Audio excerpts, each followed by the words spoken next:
আসসালামু আলাইকুম। সকালের হাঁটাতে আপনাকে আমন্ত্রণ। আমি মূলত অনেকেই প্রশ্ন করে যে মক্কায় কবে আসবেন, মদিনায় কবে আসবেন, রিয়াদে কবে আসবেন, দাম্মামে কবে আসবেন। আমি একটু জানাতে চাই, আমি এই মুহূর্তে কি বলে জেদ্দাতে আছি। 18 তারিখে ইনশাল্লাহ রিয়াদে থাকবো, আল্লাহ যদি বাঁচিয়ে রাখে। এবং 18, 19, 20,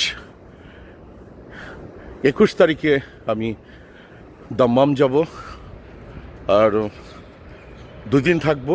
ওখান থেকে ডাইরেক্ট রিয়াদে এসে আলহামদুলিল্লাহ মক্কায় চলে যাব। 24, 25, সম্ভবত 26 পর্যন্ত আমি মক্কাতে থাকবো।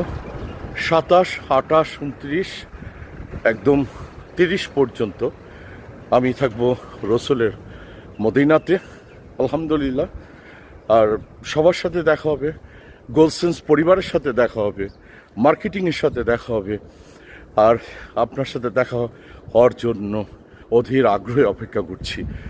আলহামদুলিল্লাহ, আল্লাহ আমাদের এই সফরকে আল্লাহ সুবহানাহু ওয়া তাআলা আপনি কবুল করেন, আমিন। আলহামদুলিল্লাহ।